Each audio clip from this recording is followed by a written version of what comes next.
Hey Hey, everyone. hey, Farrah, how are you? I'm good. Hold on. I'm trying to find my light. Trying to Got find it. my Okay, we good. What's going on? Not too much, not too much. So excited to hear from you about the delivery room. I know you've got a lot to share. So we're gonna get right into it. Are you ready? Yeah, let's do it. Let's do it. All right. So once a track is ready to be pitched, um, can you talk about a modern sync workflow? We talked a little bit about disco. What does it look in like a chain, maybe a remote setting? What are some ways that you have a creative workflow? I want to make sure I understand my creative workflow when it comes to pitching, or what do you mean? Or what else you got in mind? Because I was thinking, yeah, a sync pitching. Okay. Well, it's interesting because as an artist, I try not to let pitching guide or dictate my process when it comes to creating too much. A lot of times we get briefs, whether it's for because I'm an artist, I'm a recording artist in my own right where I release music, but I also songwrite for artists. And mm, equally, I pitch music and work with music supervisors to create music for picture. And a lot of times, whether it's an artist or whether it's for a project, you'll get briefs and you'll get certain things. I would say with music supervisors, their briefs tend to stick more so than an artist that can change, once you leave the room. But I really try to work and find that balance with what that brief means to me and is still relative to my creative process as well as what can fit their vision. Um And I will say in my own history of placing music, a lot of times I tend to place the music that I created just to go in the studio and create than when I've created for briefs. I think I've only created for a brief one out of many years of doing this that it's landed versus when I've made a song that was true to me, it was relative to my artistry, and that tends to be what places the most. Mm, I'm so glad that you said that because well, it's important to be in conversation with different folks in sync. But from the artist perspective, what you just shared is so important because that question comes up so many times. Should I create for sync or should I just do my own thing and see like where my music lands, right? But in terms of engineering the song, and this is a little off script, but what you said like really struck a chord in terms of storytelling and when you're crafting a song, is that still something that is like in your mind, perhaps in the chorus or a certain bar that you use, like, oh, this is commercial, like just in case? Or in the production, do any of those thoughts come up for you? Intrinsically, it always has. It's funny because I came to this realization, I want to say, within the last few years that when I create, when I collaborate, a lot of times my process involves creating from scratch with the producer in the room. Um, and being very vocal in that process as well. But one of the questions I always find myself asking is if this was in part of a movie, what part of the movie would it be? um, and I think that has guided just my process outside of creating for sync in general. That's part of my process in just being an artist. Um, if that answers the question at all. It does. It Okay. gave, yeah, it like shared into your creative process. So it sounds like not only are you being intentional, but it seems like visualization um is a part of like the workings of what you're making too. Is that it's very like this AV tandem thing. You're putting your mind in the place of the audience. Um who's witnessing, who's experiencing this, and what am I making like how does it feel? Like where would it go? So you're kind of backwards planning, is what it sounds like to me. Yeah, a little bit, well, a lot of it, because I think especially like the rules are the rules for television, film, commercial. You're going to set up a story a certain way. You're going to understand the plot before the big con confrontation, certain things just happen, you know? So I think in understanding that with how going I personally go into creating, I'm like, okay, cool. Is this the confrontation? Is this the meet cute? Is this the whatever it is? How does this feel translate into something that can be universally understood for everybody in the room? Is how I tend to go into creating.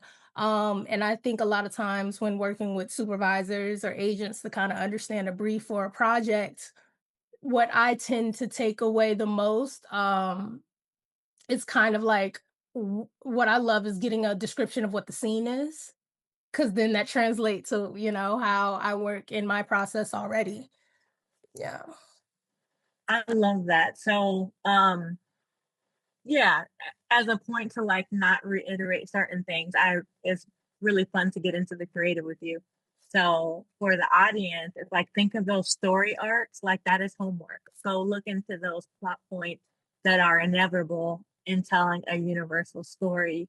Um, I'm doing study on that as like a writer, and like bad guys close in is one of them. And so it's just like, oh, like what is that like in a song though? So I'm really, really glad you shared that.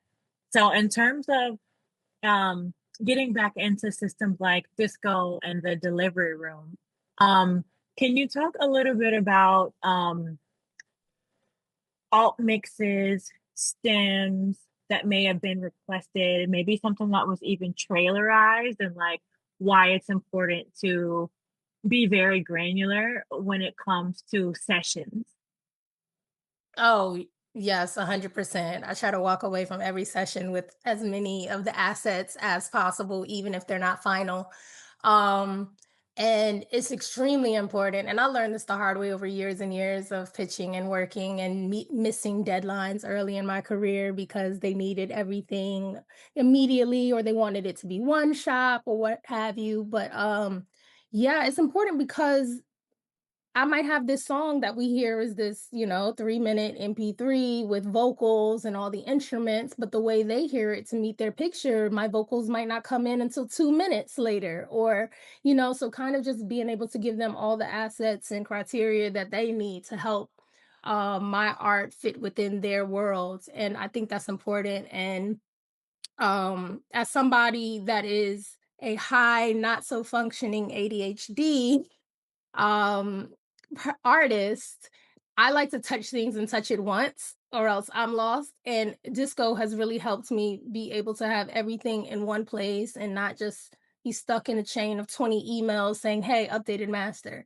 hey, this is, you know, these are all the collaborators and our percentages, and hey, here's the updated mix, hey, this is this, that, and a third. And I love disco because you can just have one link and update everything in real time and have everything necessary for somebody to really understand where the song is in terms of the legalities of it, it, uh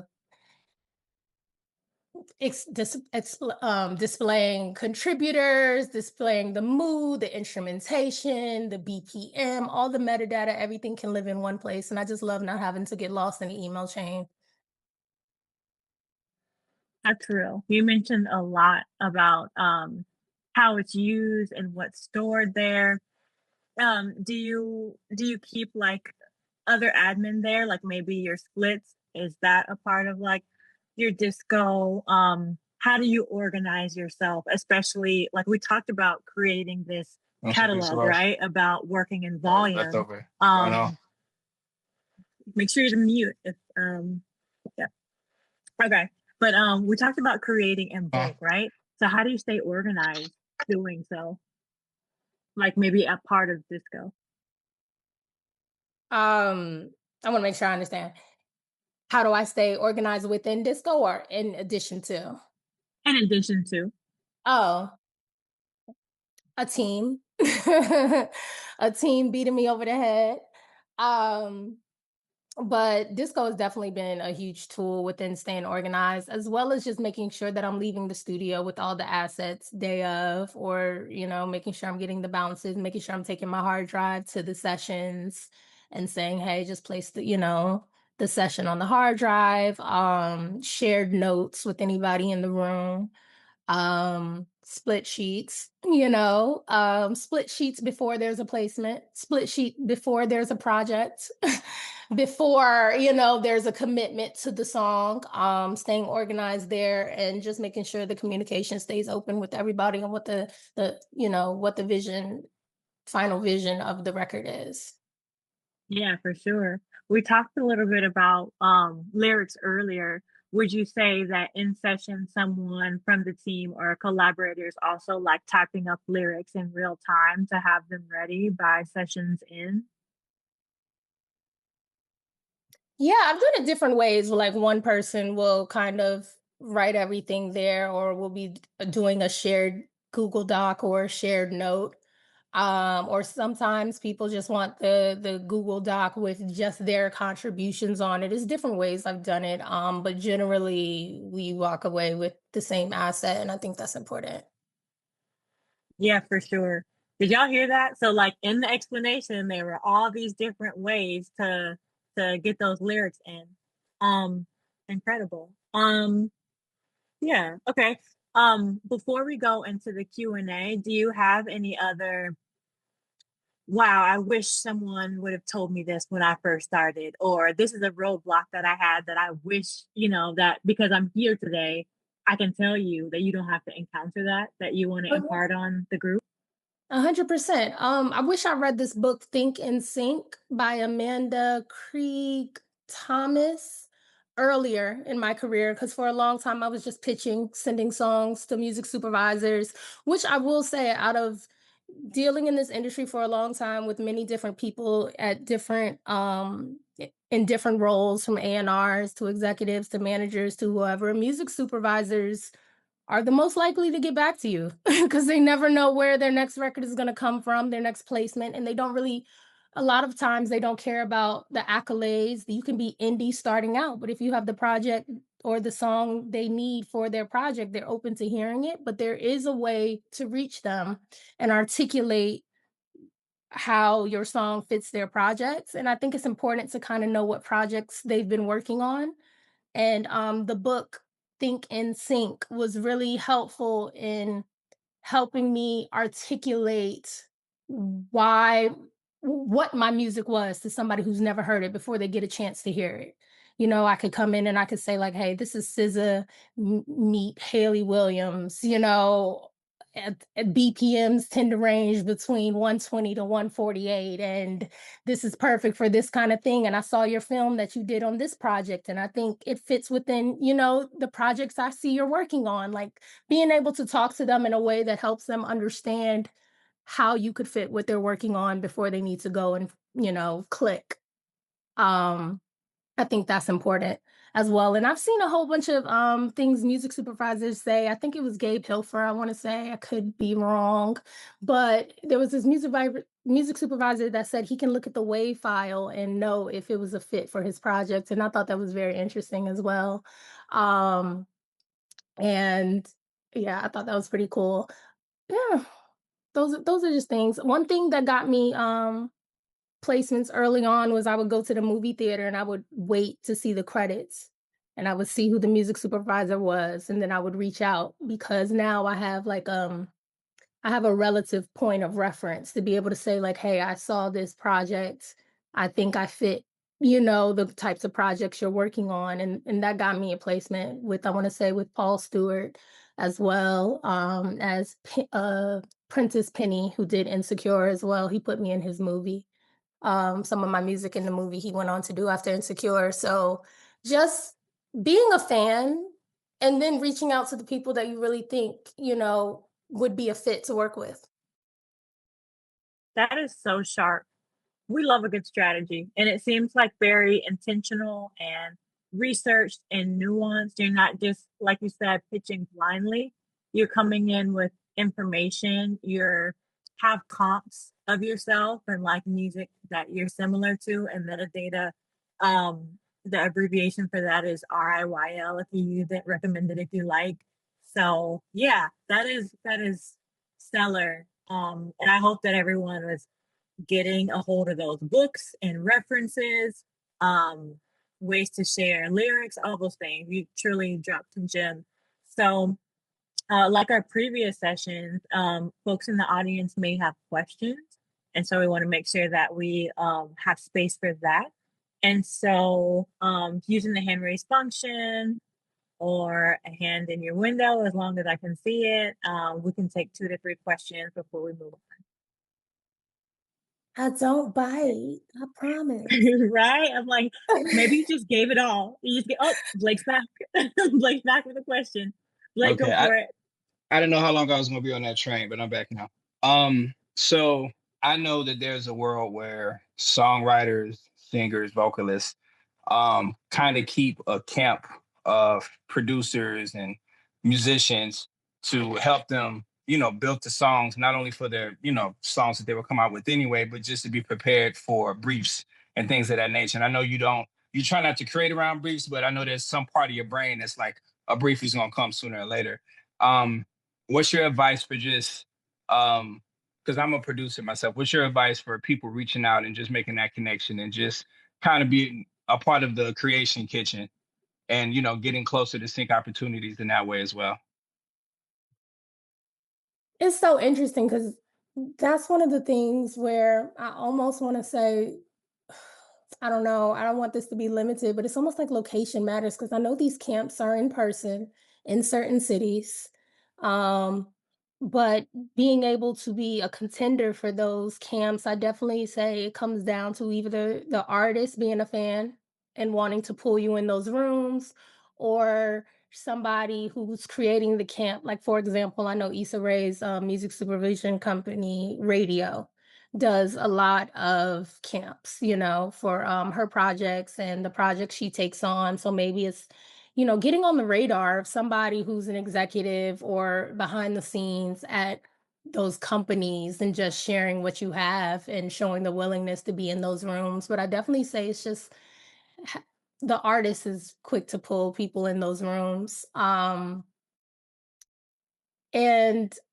yeah, I would definitely say that for these camps. You're right. There are a lot of camps, especially for projects. I want to say artists more so to my understanding than like for shows. Some of the cool shows like what Insecure is doing and certain things in that realm tend to have camps and kind of have taken on the music understanding to what television and film is doing. But yeah, just getting on their radar, reaching out. Awesome, thank you. Thank you for your question. All right, we've got 2 more hands raised. Casey or Cassie, correct me where need be. And Candace, that isn't you, right? I'm sorry. I think one Sorry, person. I was on mute. I think one. Okay, got it. Sorry. Um, Sorry, I okay, was is on it mute. Casey? Cassie. Cassie. All right, Cassie, go. Hi, this can technically go for maybe all panelists. I wasn't sure if it was answered yet or not, but at what point from your experience do you think that that is best to or that syncing happens the placement within the production of like a TV show or a movie? So is it like after the movie's been finished, hey, we need to go back and add this music? Is it simultaneously? Is it ahead of time? Like, hey, we have an idea of what we're looking for. Like based on like your experience, like what is a timeline on that usually? Early. Um, all different stages I've been made privy. For example, there's a reboot. I think the trailer just came out yesterday, the reboot of Different World on Netflix. And a friend of the music supervisor for that show hit me up. I want to say early last year or something when the reboot was made known and just said, "Hey, this friend is going to be on this project. They're going to be looking for music." As soon as you know a project is, green lit to go, there's going to be a need for music. Once I've been brought in to create music, I want to say there was this show, Grownish. I did music for this, or I had music plays throughout the 6th season, but it was the end of the 6th season, but they had only shot the first 2 episodes. So, even though I'm in episode 11, 12, 13, they had only shot the first 2, and they just knew they were gonna need music, and they knew the feeling of the show, and they knew my style fit the feeling of the show, but it wasn't until I guess they had scenes that they could tell me, like, "These are the scenes." So, it's been a bunch of different parts of the process that I've been reached out to. There has been a time where with film, a movie was done and they said, "Hey, we have this shot. Hey, can you look at this and see, what do you have that fits, or can you create something that fits?" So all different stages for sure. Okay, awesome. Thank you. No problem. A really well-rounded response. Thank you, Sarah. And then we've got Candace, and then that'll be our last question for this session. Hi, Farrah. How are you? Hi, Candace. I'm doing good. How you feeling? I'm good. I appreciate the book recommendation. I love books. I'm a bookworm, so this is actually perfect. I just wrote it down. I'm gonna look into purchasing that book thanks to you. Um, Awesome. I've been looking into joining more songwriting camps. And shout out to Waves for that songwriting camp back in February. That was great. I want to ask you, what is your take on songwriting camps who charge artists to um to join and participate? This is new to me, but it's not surprising. I think paying to create is predatory concept in general. Mm. Um, but yeah, that's actually new to me. Um, I think paying for placements is a predatory concept. I think paying to get in the room is crazy a lot of times. When it comes to just placing and wanting to hear people wanting to get your music in people's hands, but I'm not a fan of that. I'm not. Especially with the tool like the internet, especially with communities like Waves. I don't believe in that. I don't know. Unless you're like taking a flight somewhere and it's like your payment is going towards like, I don't know, chips and snacks for every I don't know. I don't know, guys. I don't know. I don't know. I don't know. Across some that don't charge and that's have been, they've been great. They've been invite only. So it feels like, a little exclusive. You want to get some work done, it's going to be great. But then I just came across some invites, and one of the songwriting camps was $1,100. And I was like, is this I've never heard of this. And like everyone said, it sounds predatory. And I'm just like, I don't know, Yeah. if it's a thing because I'm new getting into the songwriting camp situation. So Right. It's interesting because I would think what would they be incentivized to work on the back end? Like if you paying them up front, would they be incentivized to pitch your music for placement on the back end? Because a lot of times when these songwriting camps come together by companies or by publishing camps, whatever it is, they tend to take a percentage of what the placement is, and it's like, are they willing to work that hard to get the placement if they've been paid on the front end? I don't see that. I don't see that as a favorable model for a creator, honestly. But there are so many songwriting camps out here. There are also like non-exclusive sync agencies to reach out to that do camps.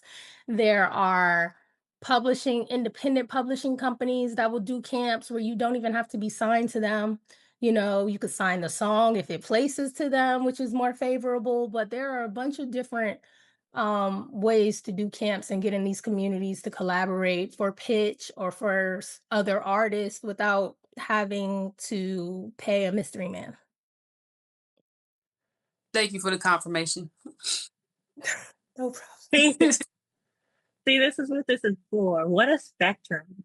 I just want to personally, and on behalf of the team, Sarah, say thank you again for shedding a different light and insight on practice, technology, collaboration, chiming in on camps, all the things. So, can we all give it up for Farrah again? Farrah Fawx, y'all.